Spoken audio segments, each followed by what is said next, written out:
Hai, saya Saskia Dahuri, pengacara anda dalam Rezeki dari Rumah.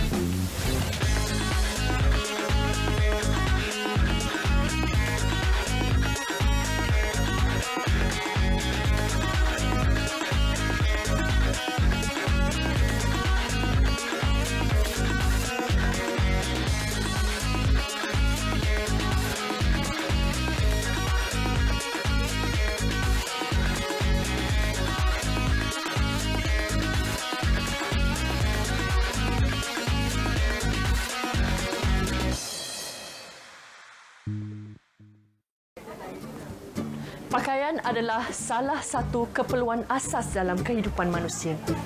Di luar sana terdapat banyak kedai dan butik yang menjual pakaian. Namun begitu, setiap manusia mempunyai figurasi yang berbeza. Ada yang kecil, ada yang besar, ada yang tinggi dan juga ada yang rendah. Oleh begitu, wujudlah keperluan menempah pakaian mengikut keselesaan dan juga reka bentuk setiap individu. Pada episod kali ini, kita akan bertemu dengan Puan Ratna, seorang peniaga yang membuat tempahan pakaian dari rumah.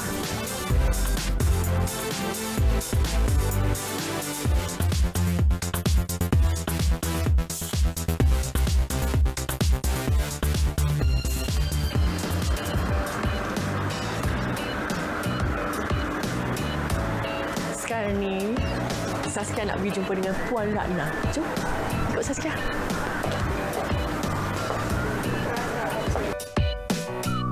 Assalamualaikum. Waalaikumsalam. Puan Ratna? Ya, saya. Khabar? Baik, alhamdulillah. Seorang je ke?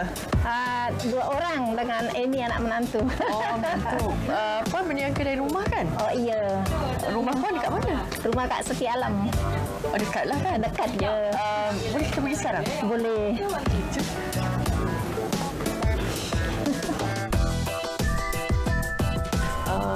Macam mana boleh bermulanya perniagaan menjahit dari rumah ni? Pada mulanya ada kawan dia tailoring, jadi Puan Ratna selalu pergi dengan dia. Saya tengok-tengok kat situ. Selepas itu ada pula tercetus di hati, jadi nak kepingin buat. Maksudnya daripada kawan, Daripada kawan. Lepas tu bila tengok rasa macam seronok pula. Macam seronok pula. Jadi Puan Ratna belajar. Jadi itulah saya balik sembang-sembang. Dianjurkan masuk kelas menjahit lah. Jadi bermula daripada minat tu terus masuk kelas menjahit sampailah selepas tu jadikan ini sebagai satu perniagaan. Iya.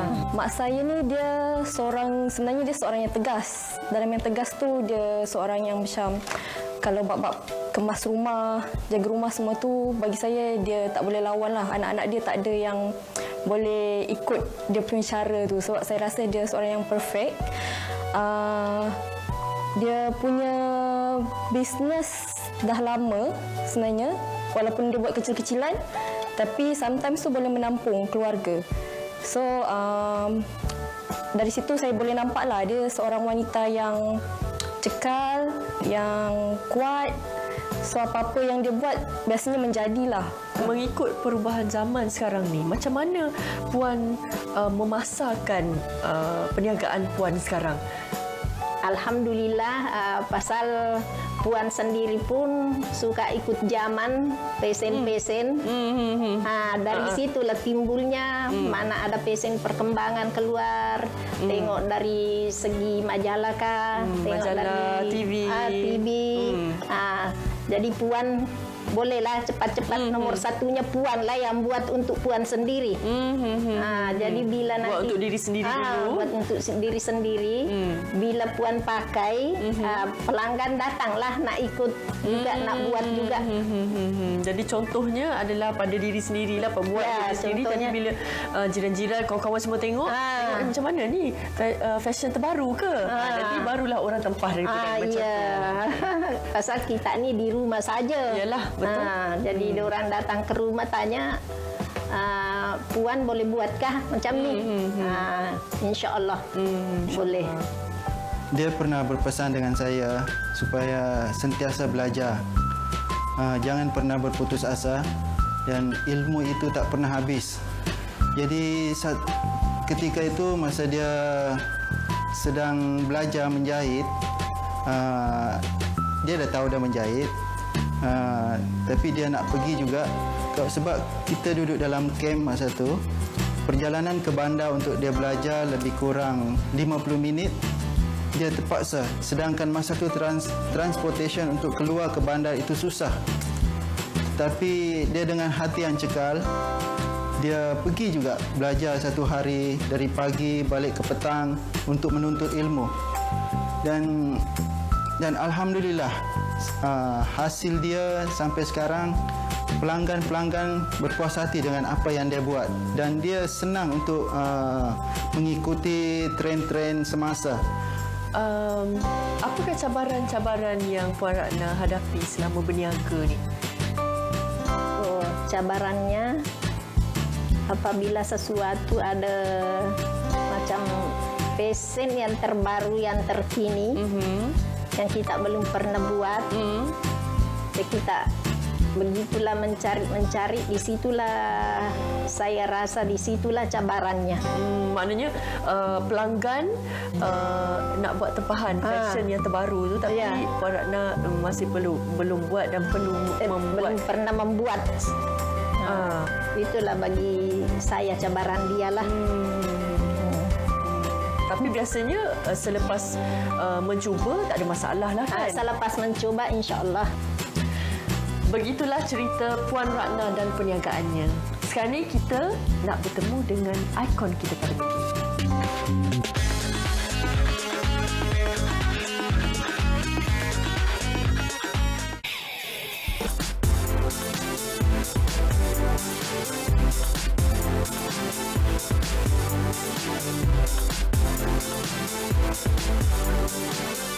Saya buat bukit ni untuk permulaan 5 bulan yang pertama tu memang production tu pun buat sementara ni saya sediakan satu ruang di rumah dan saya buat packaging di sana saja untuk sementara lah. Dan alhamdulillah dalam masa 5 bulan tu, setelah 5 bulan kami bertukar lumus dan jualan pun mendapat sambutan, barulah kita berpindah ke pejabat yang lebih sesuai lah. Jadi bila ketika satu masa tu memang kita dapat sambutan yang sangat menggalakkan seperti Encik Malik cerita tadi. Satu ketika memang kita agak betul-betul drop, jatuh bisnes kami disebabkan ketika itu fenomena perfume sudah menurun. Jadi ketika itu baru kami berbincang untuk memikirkan apa yang boleh kita buat selain daripada bisnes perfume ni untuk kita menaikkan balik, mengangkat balik bisnes kita.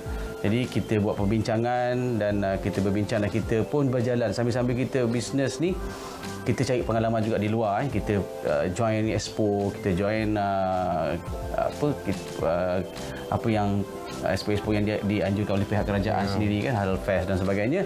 Jadi di sana kami menimba banyak pengalaman lah. Jadi di sana kami melihat sebenarnya pasaran yang terbesar adalah produk makanan dan minuman. Jadi di situ kami mendapat satu idea untuk cuba kita ubahlah daripada hanya bisnes kepada perfume sahaja, kita tukar kepada bisnes yang lebih berterusan makanan. Yang mana makanan ni manusia ni tak akan jemu dan tak akan boleh lari daripada untuk mencari makanan. Dan alhamdulillah juga kami dah punya dulu daripada di sinilah pejabat, di sinilah stor kami. Sekarang ni kami dah ada punya 2 lot bangunan khas untuk stor kami saja, untuk menampung stor barang-barang kami.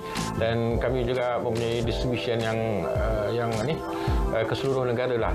Dari segi kalau dulu pakai van je. Kalau dulu pakai van, sekarang kami dah pakai lori besar dah. Tak boleh pakai van pun dah tak boleh lagi dah sekarang. Kan alhamdulillah ini semua Stocking kita pun ramai dari stokis pun ramai. Kita ada stokis satu Malaysia. Kita mempunyai lebih daripada 2,000 lebih ejen-ejen kami, stokis kami seluruh Malaysia. Dan memang mudahlah sekarang ni dengan adanya sekarang ni online, media sosial, dia lebih menambahkan perkembangan kami. Dan kami akuilah kan ni kita kena mengikut trend sebenarnya. Kita kena mengikut trend. Apabila kami ikut trend, alhamdulillah itu yang pencapaian kami sampai ke tahap ini.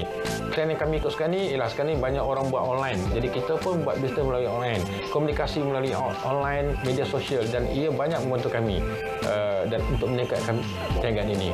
So far, Alhamdulillah ada pencapaian produk masakan makanan ni sehingga hari inilah untuk syarikat Negeri Jasa Marketing sedang berhad.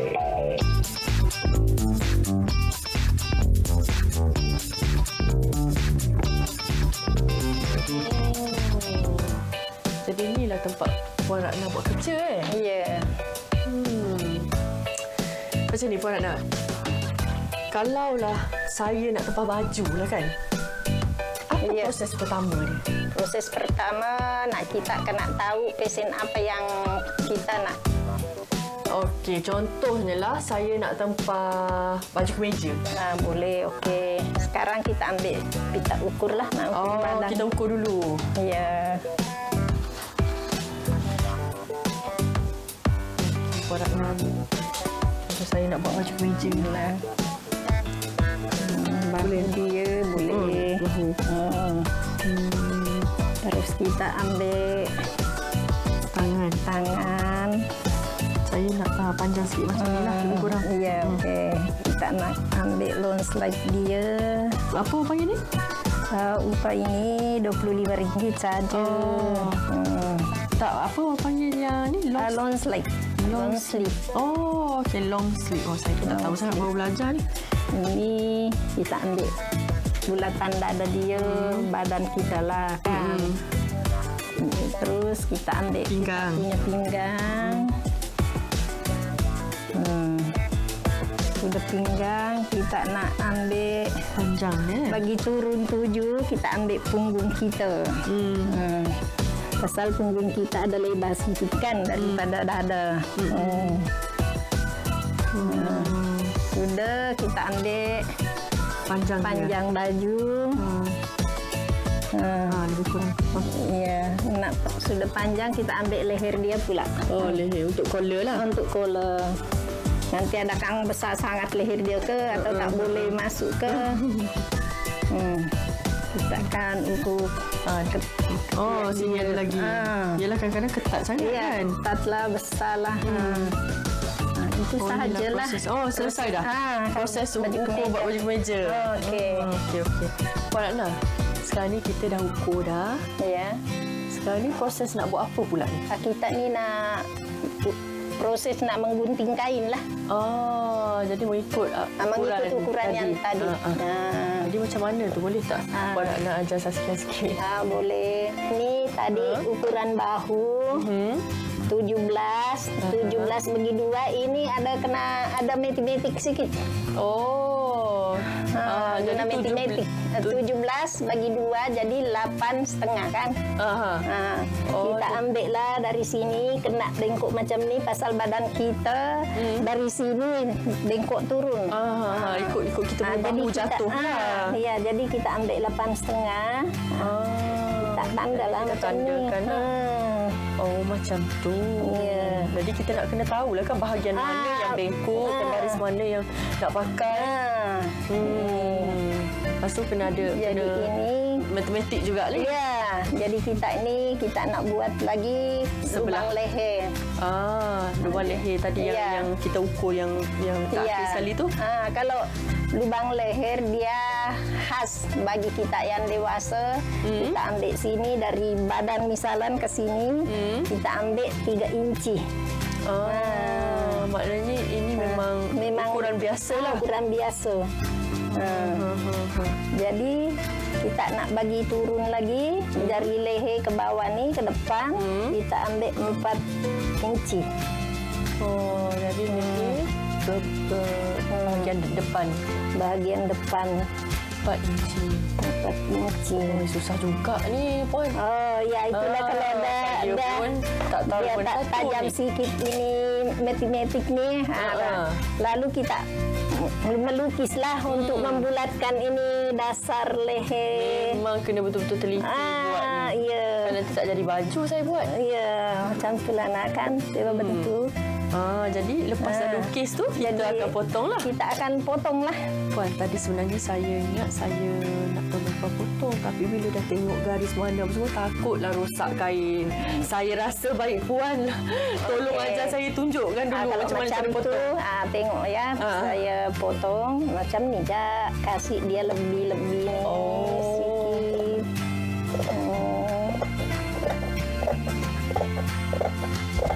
Oh, kena bagi dia lebih sikit. Ini kita banyak sikit. Pasal dia bahu. Maknanya bahu itu kita kena depan pandai-pandai nanti, bahu sendiri lah. belakang, iya. Macam itulah. Selesai dah. Oh. Macam tu.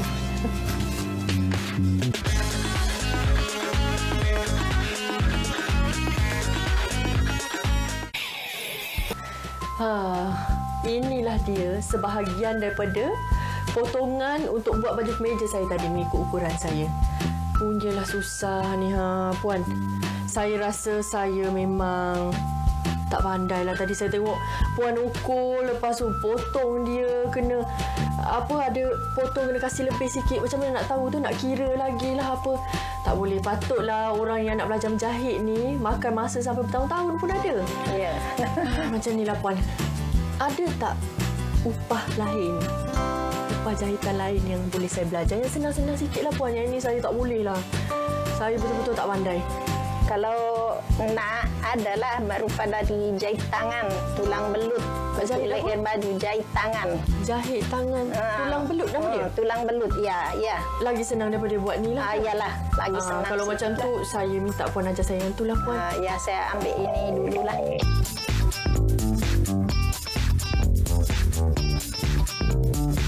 Saya rasa yang pertama sekali kita perlu ada ilmu lah. Ilmu dan pengalaman tu tak boleh nak dipisahkan lah. Kita perlu berani. Kalau jika kita tak berani untuk menjalankan perniagaan tu, orang kata tu takut rugi, janganlah kita nak mencubakan perniagaan ini. Keberanian tu penting dalam perniagaan ini. Kerana dalam perniagaan ini banyaklah dia punya masalah dia. Jangan kita hanya fikirkan perniagaan ini boleh untung saja. Okey, tips yang seterusnya untuk memulakan perniagaan ni, kita perlu bermula daripada kecil-kecilan. Bermula daripada bawah lah. Jadi orang kata kena mencari pengalaman terlebih dahulu. Dalam menjalankan satu perniagaan juga, pemilihan produk tu adalah amat penting. Seperti yang kami di syarikat Mizat Marketing Islam Berhad, seperti yang kami ceritakan tadi, pemilihan produk itu penting untuk memastikan kesinambungan perniagaan kita. Kalau anda boleh memilih produk yang terbaik, yang mengikut trend di pasaran sekarang ni, insya-Allah anda boleh pergi jauh.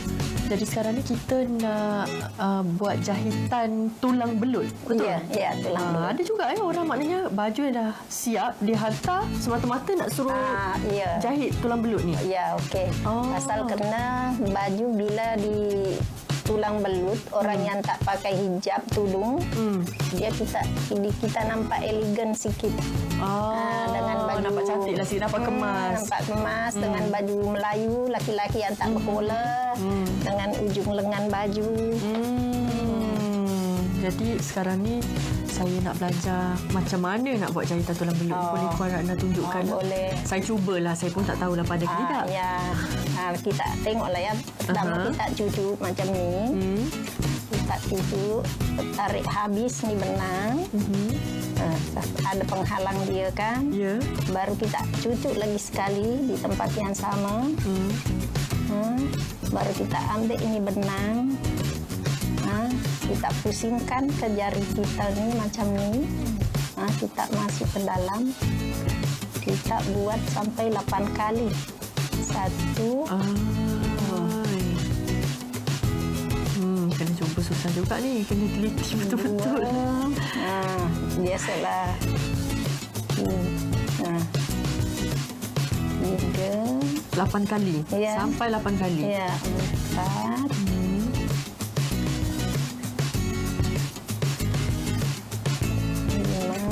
Sepanjang garisan tu, jahitan tu kena buat 8 kali setiap bunga. Setiap bunga dipanggil. Lepas tu kita tariklah dan kita tekan ni. Yang kita tarik ni. Tangan ni baru belok ke sini. Kemudian kita cucuk lagi sekali kat sini. Sudah macam tu. Kan? Kita ambil lagi ni benang yang sini. Kita buatlah macam tadi sampai 8 kali. Saya kena cuba dulu lah ni. Ya. Nampak macam bukan senang juga ni. Ya. Nah sekarang buatlah kan. Jadi ni tarik dulu kan macam mana? Kasih tekan tangan sini, jangan tarik dulu, sambung. Buat tangan ini. Inilah macam menari macam ni. Menari. Ni tangan mana yang pakai? Ini. Ni? Iya.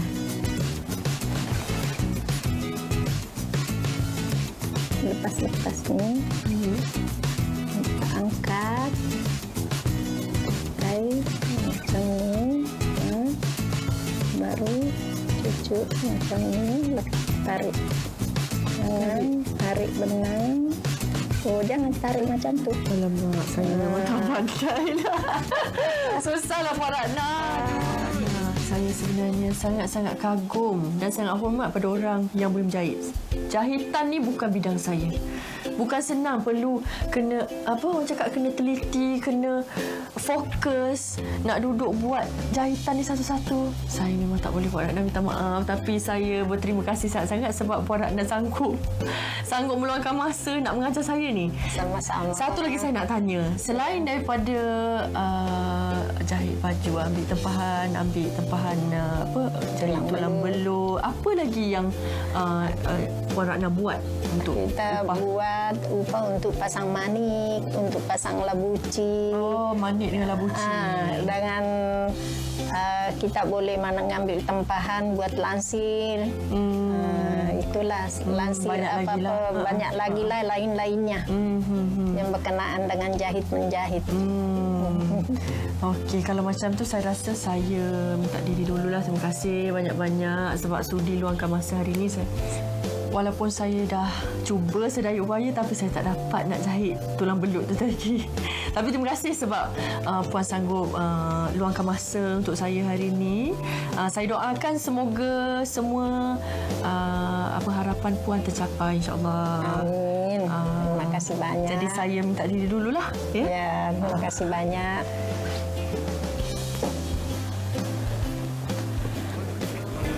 Begitulah paparan kita pada minggu ini. Sebagai seorang peniaga, kita haruslah peka dengan perubahan semasa supaya produk dan perkhidmatan kita tidak ketinggalan zaman. Contohnya Puan Ratna, beliau haruslah mengikuti fashion-fashion terkini supaya mengikut perubahan masa dan juga permintaan pelanggan. Baiklah, itu saja paparan untuk episod kali ini. Saya Saskia Dahuri, pengacara anda dalam Rezeki dari Rumah.